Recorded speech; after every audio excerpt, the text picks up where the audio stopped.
Ondas del Misterio presenta.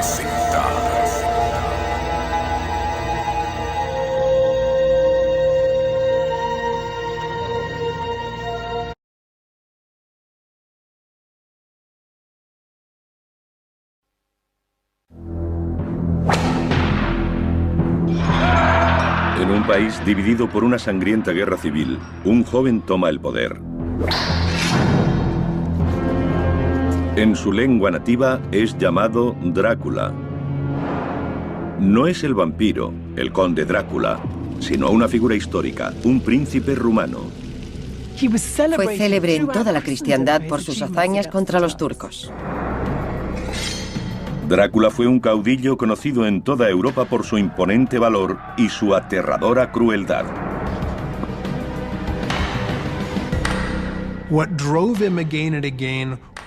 Lo que le empujaba una y otra vez era su necesidad de supervivencia, una necesidad de afirmación y el impulso de torturar.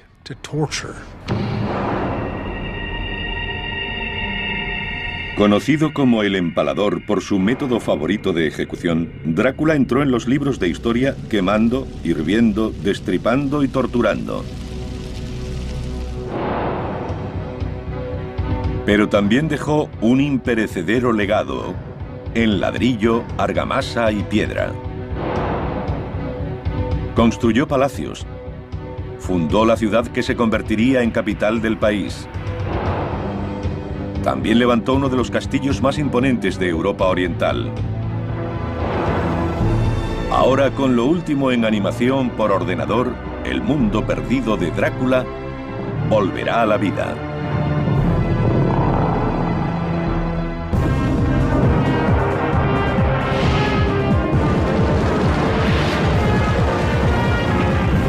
Mundos perdidos.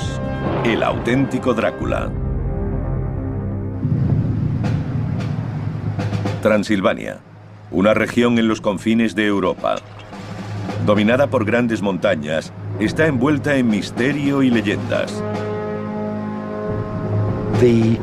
La versión romántica del país, los castillos en ruinas, la leyenda del vampiro, nos la hemos tenido que inventar porque no sabemos suficiente sobre la realidad. Hoy Transilvania es una región de Rumanía.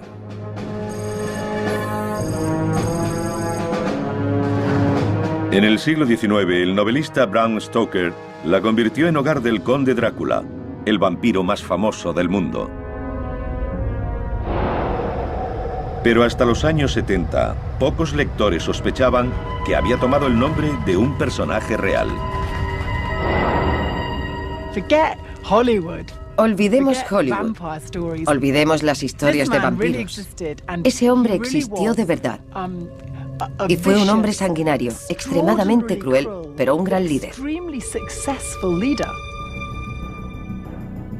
El auténtico Drácula vivió en un mundo sangriento y lleno de traiciones. Pero su brutalidad destacó por encima de las atrocidades propias de su tiempo. Se cuenta que le abrió las entrañas a su propia amante embarazada. Y que acumuló 24.000 narices de los cadáveres de los enemigos derrotados. Entre los gobernantes más enfermos, retorcidos y sádicos, Vlad sobresale como un loco psicótico. Vlad Drácula es un enigma, una figura cuyos actos siguen siendo controvertidos hoy. ¿Un guerrero decidido o un loco? Yo diría que fue un hombre de su tiempo y que cometió aquellos actos para sobrevivir. Ahora nuestro equipo de expertos intentará descubrir un mundo perdido casi por completo. Apenas hay documentos escritos. En comparación con las grandes civilizaciones del mundo antiguo, la arqueología es muy escasa también. No sabemos lo que hay. Usando las pistas del terreno e imágenes animadas, los expertos reconstruirán los palacios, castillos y fortificaciones de Drácula. Volverán a verse como fueron en tiempos del infame Empalador. La tecnología moderna nos permite comprender lo que ha quedado de aquella época mejor que en el pasado. Así podemos explorar el interior de los muros y sacar conclusiones sobre la construcción sin necesidad de remover una piedra. La ruta comienza en el lugar de nacimiento de Vlad, una pintoresca ciudad fortificada llamada Sigisoara en el corazón de Transilvania. Los investigadores comienzan obteniendo pistas en una de las casas más antiguas de Sigisoara. En esta casa nació en 1431 el príncipe Vlad, el empalador, Drácula. Pero mucho ha cambiado desde el siglo XV. Probablemente fue un edificio de una sola planta. Lo que tenemos detrás es un añadido del siglo XVII. No está como en la época de Vlad.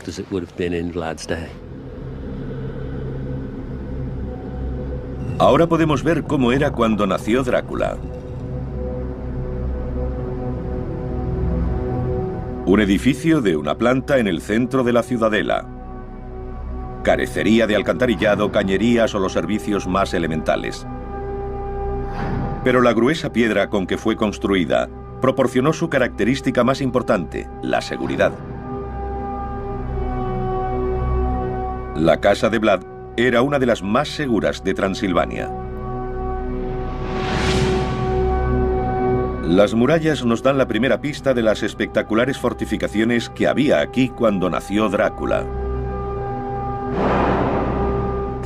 Esta era la muralla de la ciudad. Está salpicada de torres defensivas y detrás de nosotros tenemos una de las mejores. Los muros y las torres defensivas, llamadas bastiones, tenían hasta 3 metros de grosor. Servían para evitar que cualquier enemigo saqueara la ciudad. En la parte inferior tenemos las aberturas por las que lanzaban el aceite y el agua hirviendo sobre los atacantes de la fortaleza. Encima tenemos una saetera. Sigisoara estaba muy bien fortificada porque era una de las ciudades más ricas de Transilvania. Pero los que vivían dentro de sus murallas no eran rumanos. Eran sajones, hombres y mujeres de ascendencia germana.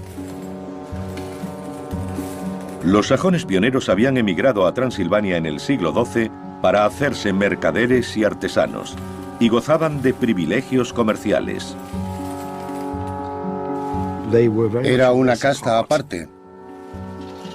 Los sajones estaban asociados a la codicia, representando la clase media de cualquier época. Ganaban dinero a expensas de los naturales de Valaquia.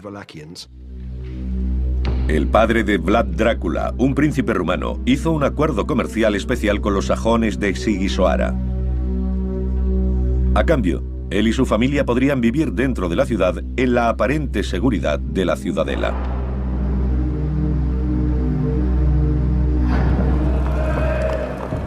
Pero en 1447 el padre de Drácula fue asesinado por un clan rival que tomó el trono de Valaquia, una provincia del sur de Rumanía. Vlad huyó al norte, pero juró regresar. Uno de los lugares donde residió fue el espectacular castillo de Bran.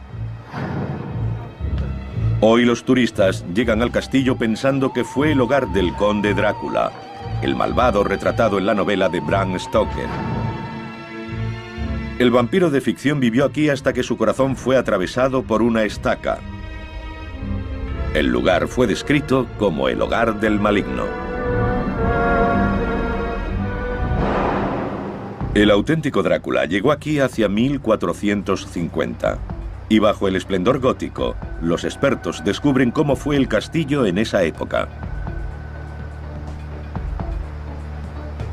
Modernizado por la realeza rumana a principios del siglo XX, su interior es muy diferente a cómo fue. Pero usando unos planos poco conocidos del castillo, los expertos reconstruyen cómo debió ser hace 500 años. The tower that you were telling me about, this one, this is actually This one behind us. Exactly, the round tower. But the strategic use of this tower, this was the gunpowder tower. Yeah. The gunpowder tower, yeah. Yeah, yeah. So if we orientate this way, we have the tower behind us here. Yeah. And the original entrance to the castle was further over. Con los planos medievales del castillo y vanguardistas técnicas infográficas, es posible retroceder al siglo XV. No es un castillo gótico de cuento de hadas, sino la fortaleza más segura e imponente de la frontera transilvana. Fue un gran logro constructivo. El entorno no es muy propicio para el transporte por tierra, por lo que acarrear los materiales debió ser una ardua tarea, y una vez aquí habría que subirlos. Sin la tecnología con la que contamos hoy, tendrían que construir andamios de madera a medida que avanzaban. Se enfrentaron a un gran reto. Para Vlad Drácula, el castillo de Bran fue la plataforma ideal desde la que lanzar su asalto al poder. Estaba a punto de comenzar el reinado sangriento de Drácula. Para consolidar su dominio, se embarcaría en uno de los mayores programas de construcción de la historia de su país.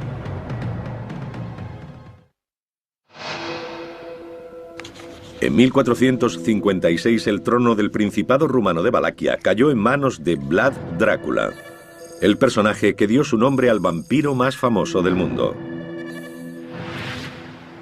Un equipo de investigadores intenta desvelar ese mundo perdido.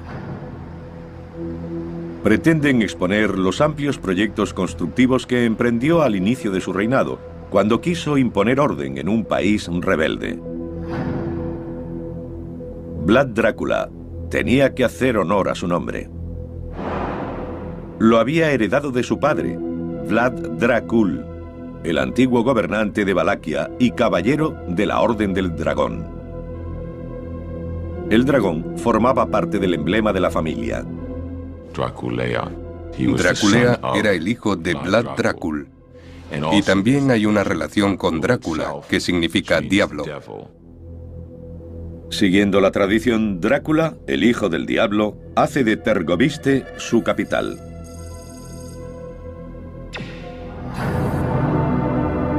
Es un lugar de legendario terror. Algunas de las mayores atrocidades de Drácula ocurrieron aquí. Pero cuando llegó, su vida era la que estaba en peligro inminente. No era la capital de su reino, era la capital de asesinatos políticos e intrigas. Esperaba ser asesinado. Temía ser envenenado. Todo lo que comía era probado primero por un fiel catador.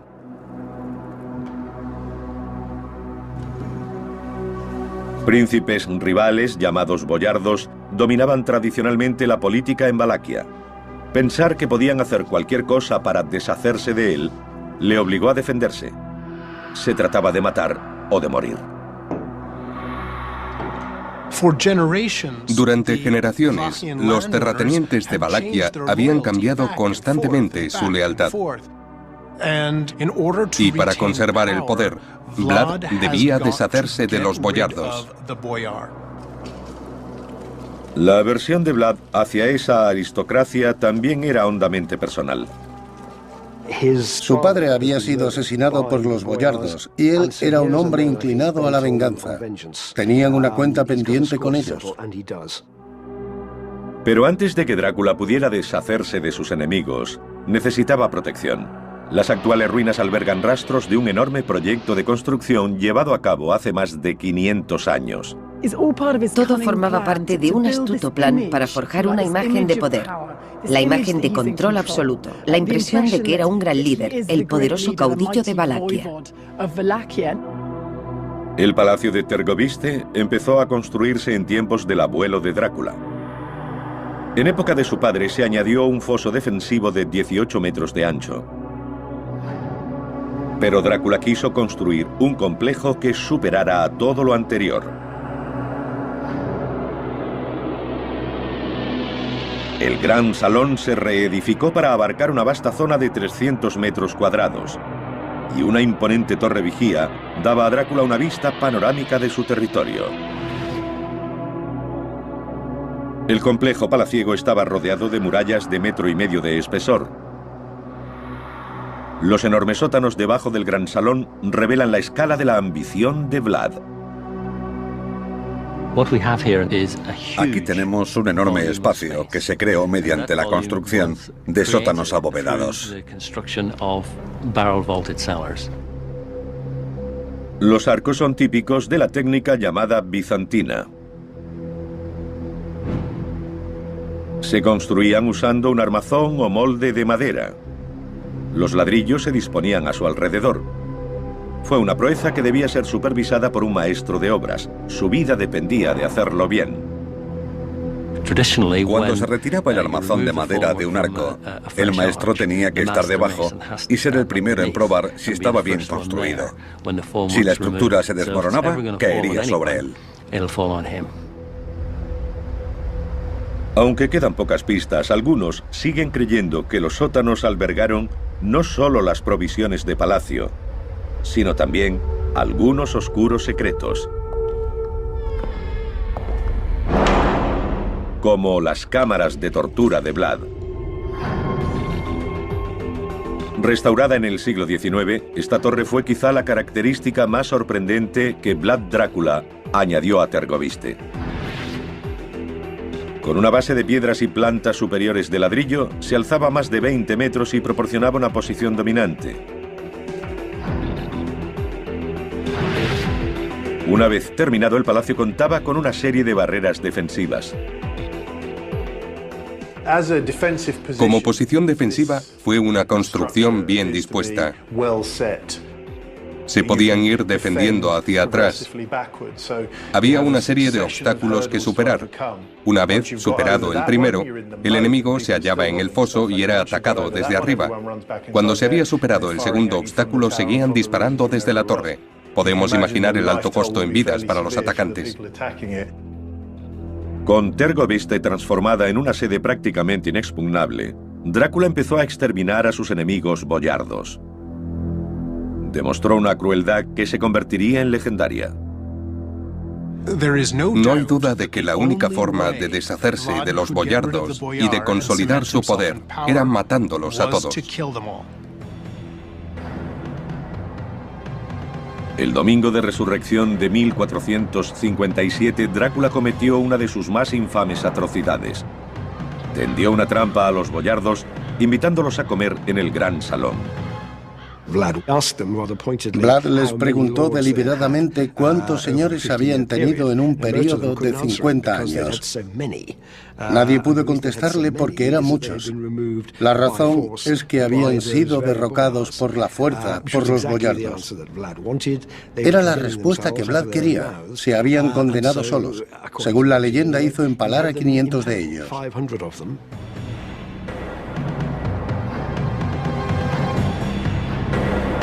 El empalamiento era un método de ejecución terrorífico. El modo más común consistía en poner al enemigo sobre la punta afilada de una estaca, atravesarlo por el ombligo o el corazón, levantarlo y dejarlo morir. Una muerte relativamente rápida.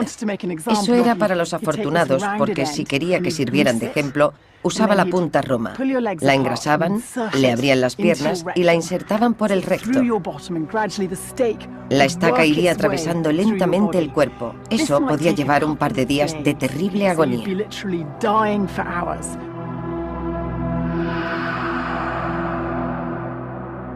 Tergoviste estaba plagado de los cuerpos empalados de muertos y moribundos. Pero Drácula no mató a todos rápidamente. A algunos les tenía reservada una muerte más productiva. Y aquí, en esta inaccesible cima en la frontera de Transilvania, fueron obligados a construir una fortaleza que es el auténtico castillo de Drácula.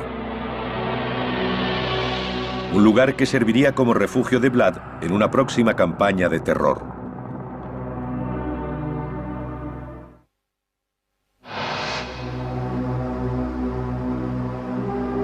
A 500 metros sobre el río Argés, en una abrupta montaña, yacen las ruinas de una antigua fortaleza llamada Castillo de Poenari.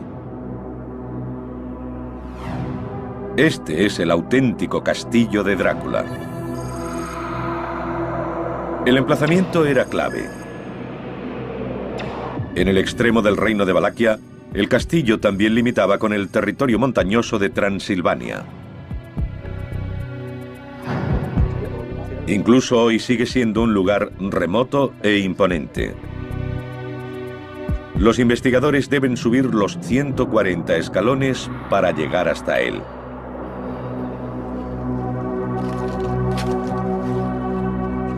Dentro de estas ruinas hay importantes pistas arqueológicas que les ayudarán a devolver la vida al castillo. Para un príncipe con ansias de poder absoluto, era una excelente posición estratégica.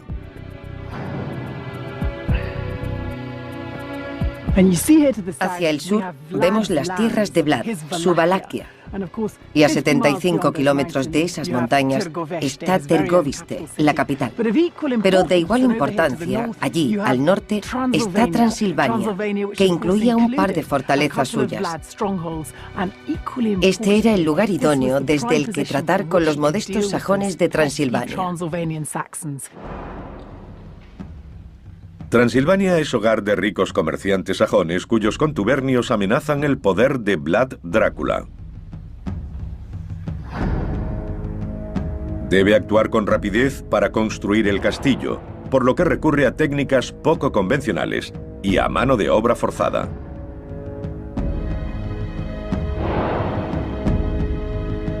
La construcción comenzó alrededor de la torre vigía, que databa de la época de su abuelo.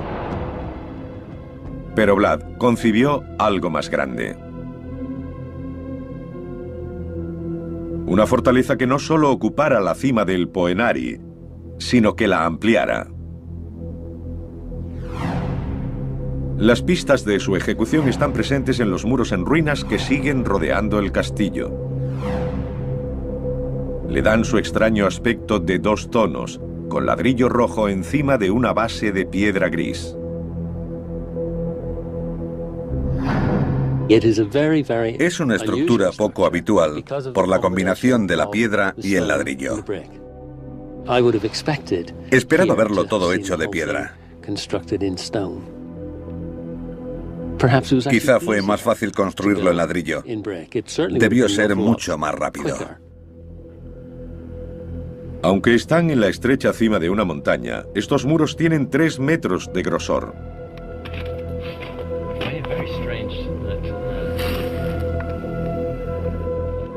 Se logró usando el método de construcción bizantino. El estilo bizantino consistía en construir 2 paredes de ladrillo y rellenar el espacio intermedio con piedras. La combinación del muro externo, el núcleo y el interno la convertían en una estructura muy sólida. Lo que mantiene unidos los muros fue también el secreto de la supervivencia del castillo en una zona sísmica. Usaron mortero de cal. Este es el aspecto que tiene la cal aplicada. Parece una crema muy espesa. Pero por ser cal, no compacta totalmente, permite cierta flexibilidad. Permite que los muros se muevan, lo que resulta muy útil en caso de terremoto.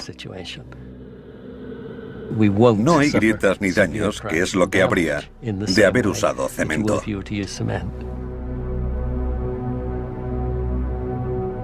Aunque afectados por numerosos y violentos terremotos, aún se conservan muchos de los muros del castillo de Drácula.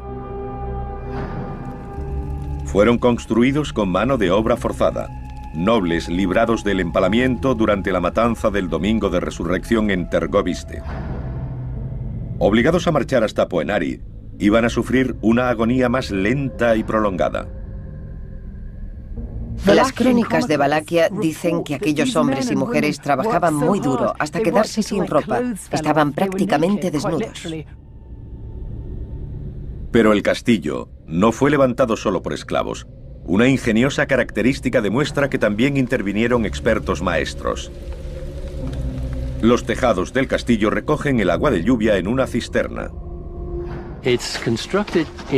Está hecho de piedra, con lo que se llama barbilla. Consiste en cortar los ángulos de la piedra para que la siguiente encaje exactamente contra esta. Lo que demuestra que quien fuera la persona encargada de los aspectos técnicos de la obra conocía perfectamente el proceso de construcción en piedra. Supo lo que había que hacer para recoger agua de lluvia para un castillo de su tamaño y calidad.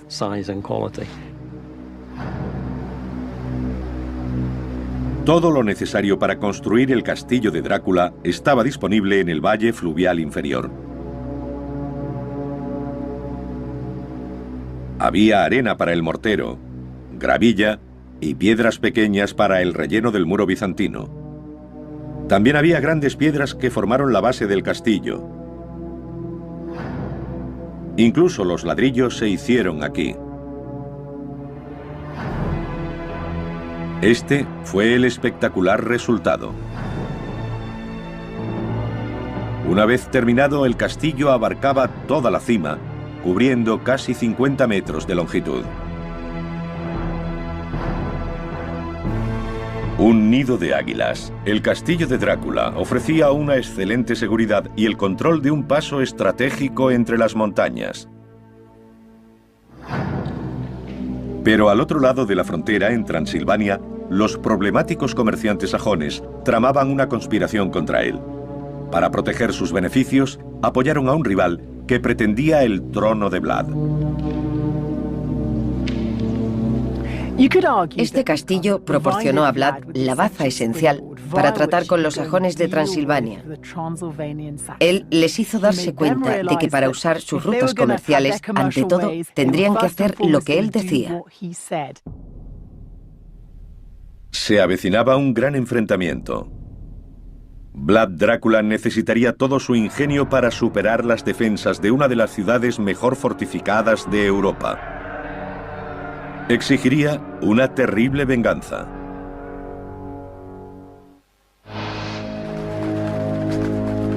Las crónicas germanas dicen que en 1459 el príncipe rumano Vlad Drácula se embarcó en una campaña de terror. Fue tan salvaje que nadie olvidaría nunca su nombre.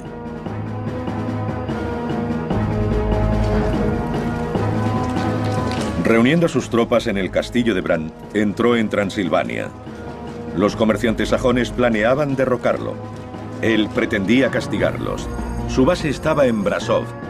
Ocultas dentro de la ciudad moderna están las fortificaciones de lo que fue la ciudad más rica y mejor defendida de la Transilvania medieval. Los sajones se unieron a los enemigos de Vlad. Eran poco fiables y extranjeros. En su opinión, obraba injusticia.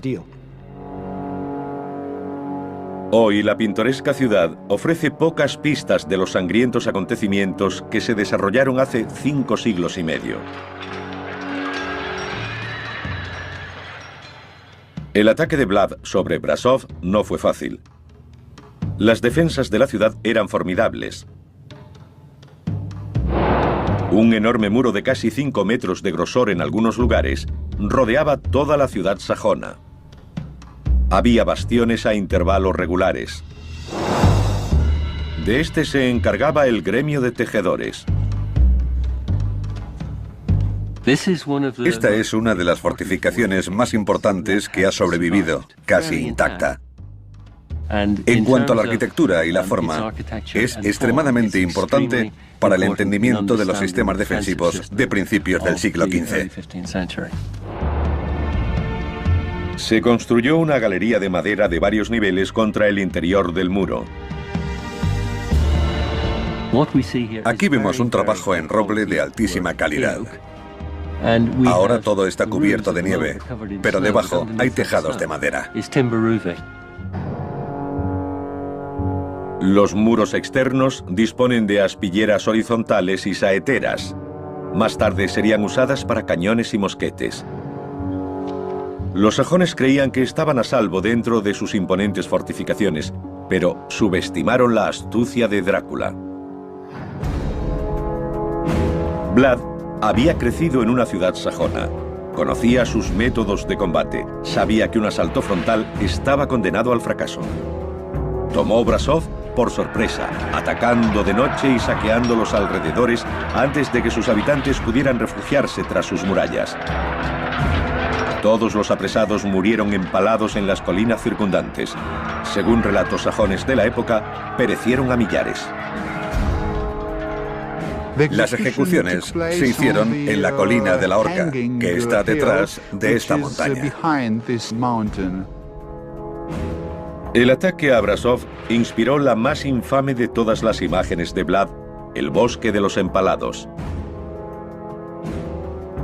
Representa al príncipe comiendo entre cadáveres. Algunos sugieren que esta imagen es la primera en relacionar a Vlad Drácula con el vampirismo. El empalamiento es un proceso lento. No se puede hacer rápidamente, sobre todo en gran número. Quizá comiera mientras contemplaba la escena, pero no bebió su sangre ni comió su carne. Vlad no era caníbal. Creadas por sajones, el propósito de estas imágenes es claro: asociar para siempre el nombre de Drácula con el mal. Los propios grabados son propaganda, son una versión primitiva de nuestros vídeos. La gente quería verlos y pagaba un buen dinero por ello. Con Brasov sometida, Vlad centró su atención en el Imperio Otomano. Superpotencia musulmana de la época, sus vastas fronteras llegaban al territorio de Vlad.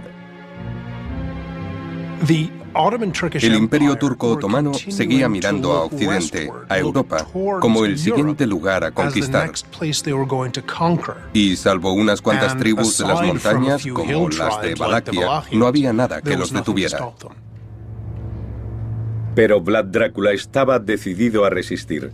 Comenzó a concentrar sus esfuerzos constructivos en el sur de su reino. Allí levantó un imponente palacio de ladrillo y piedra.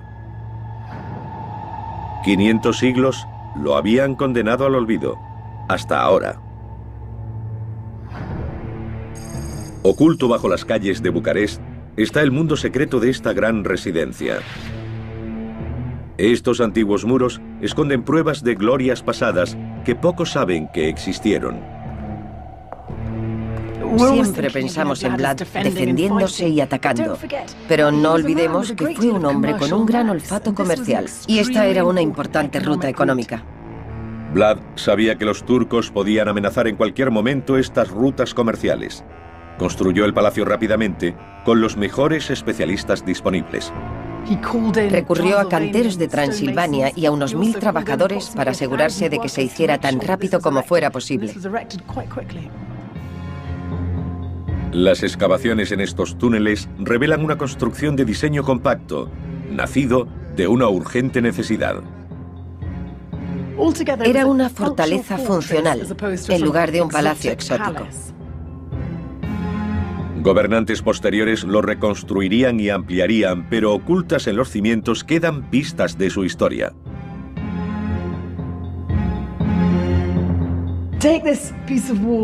Veamos este trozo de muro. En medio tenemos ladrillos que datan de tiempos de Vlad. A ambos lados hay ladrillos que se han añadido en épocas posteriores. Es fascinante porque hay pruebas arqueológicas de los siglos XIV, XV, XVI, XVII, XVIII y XIX.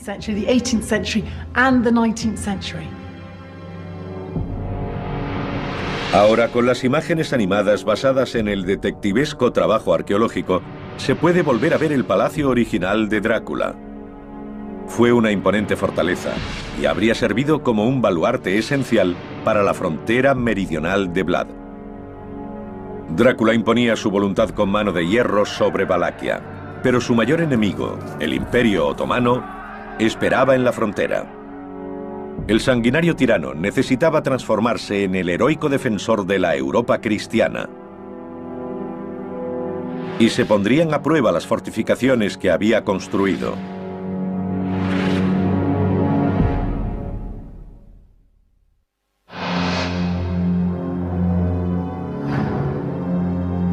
Con su país defendido por una serie de palacios fortificados, Vlad Drácula, príncipe de Valaquia, comenzó a planear la guerra. Recibió a una delegación otomana entre los gruesos muros de su palacio de Tergoviste.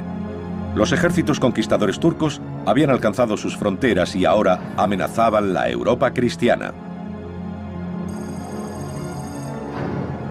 Según la leyenda, exigieron a Vlad pagar un tributo, pero él se negó, alegando que el enviado lo había insultado. No se quitaron los turbantes. Vlad les preguntó por qué se mostraban tan insultantes. Ellos dijeron que tenían por costumbre no quitárselos. Ordenó que no pudieran hacerlo nunca clavándoselos en la cabeza.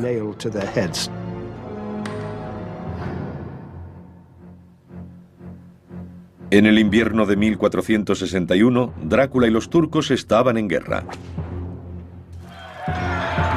Con inesperada rapidez y valentía, Drácula lideró a sus soldados en una brillante campaña en territorio enemigo. Todo el que se interpuso en su camino cayó ante su espada. Un noble como Vlad no podía quedarse atrás en combate. Tenía que ser físicamente valiente. De otra forma no era nadie. Vlad regresó a la seguridad de las fortificaciones de Tergoviste. En 1462 escribió a los reinos vecinos pidiendo ayuda a sus colegas cristianos. Con un despacho envió una demostración de su proeza militar. 23.884 narices cortadas de las caras de sus enemigos. El sultán turco Mehmed, también fiero general, se dispuso a encontrarse con él en combate. Su ejército triplicaba en número al de Vlad. Aunque Tergoviste tenía formidables defensas, Vlad sabía que el palacio no podría soportar un asedio prolongado. El modo de superar posiciones defensivas como esa era a través de la intriga, pagando a alguien para que abriera las puertas, o sitiándolo hasta la inanición.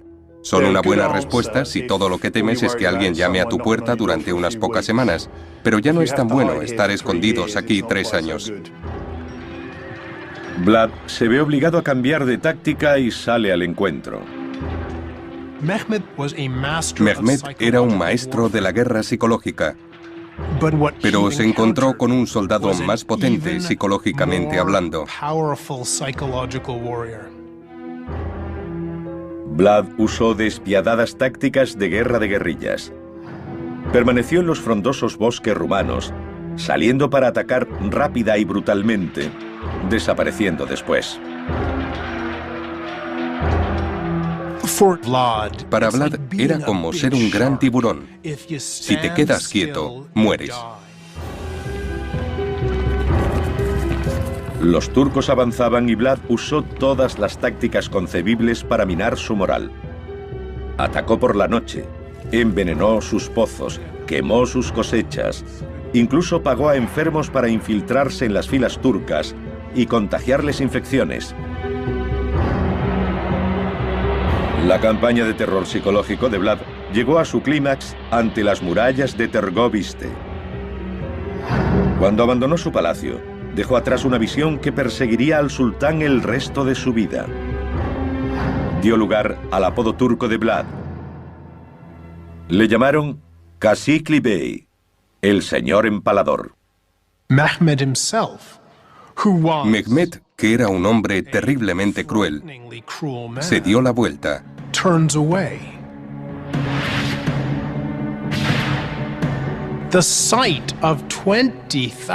La visión de 20.000 cadáveres con los intestinos resbalando por los postes fue suficiente para que un experimentado soldado como Mehmed II saliera corriendo de allí.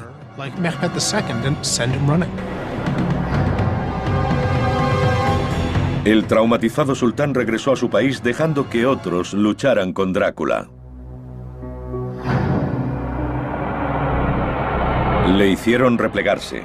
Se vio obligado a retroceder a su santuario de Poenari. El castillo de Drácula.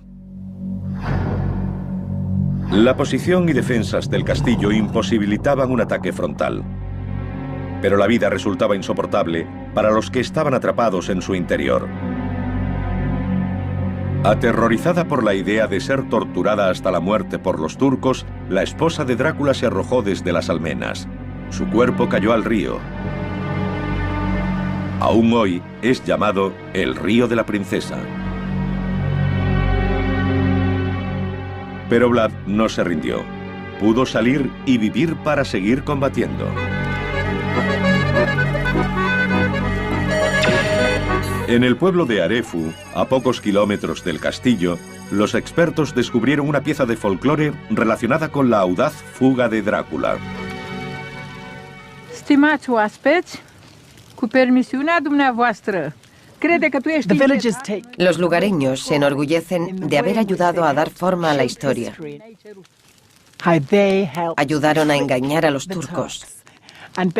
Desarrollaron un plan gracias al cual quitaron las herraduras a los caballos y se las volvieron a poner al revés. Después hicieron que Vlad condujera a los caballos en la oscuridad de la noche. Cuando los turcos vieron las huellas, pensaron que había entrado en el castillo, pero había abandonado el castillo sin ellos saberlo.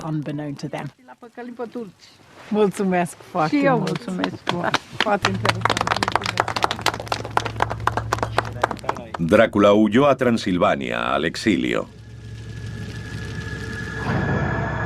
10 años después, regresó y reclamó su trono.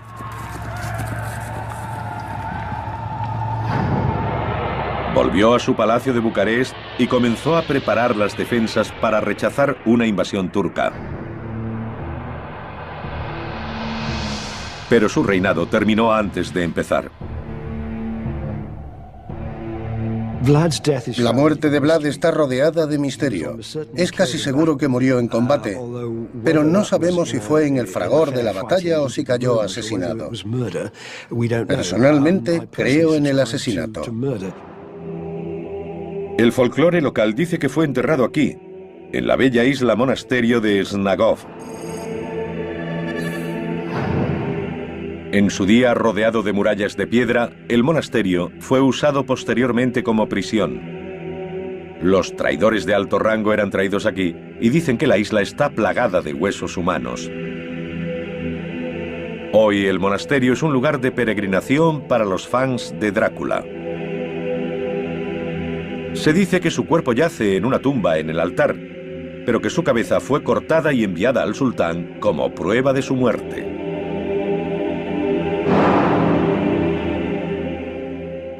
La tradición y el deseo sitúan a Vlad en esta tumba del monasterio de Snagov, pero la tumba está vacía. No hay nada dentro. Excavaciones previas no encontraron pruebas de que el cuerpo de Vlad estuviera enterrado en Snagov. Su última morada es un misterio.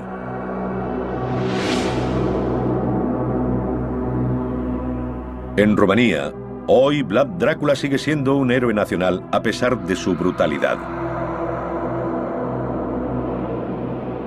Vlad es el héroe del caballo blanco. Los rumanos le ven así. Fue un luchador por la libertad, un nacionalista, el hombre del pueblo. Drácula fue el último gran constructor de una Valaquia independiente. Poco después de su muerte, los turcos tomaron el país. Quedó prohibido construir fortificaciones. Pero los castillos de Drácula permanecen como un recuerdo de un pasado glorioso y libre. El Palacio Real de Tergoviste, que él rediseñó por completo. Los cimientos de Bucarest y su castillo. Y el inaccesible refugio de Poenari, el auténtico castillo de Drácula. Cada uno símbolo de la huella indeleble que Vlad Drácula dejó en su país. No solo en las ruinas de sus otrora grandes palacios, sino también en el recuerdo de sus gentes.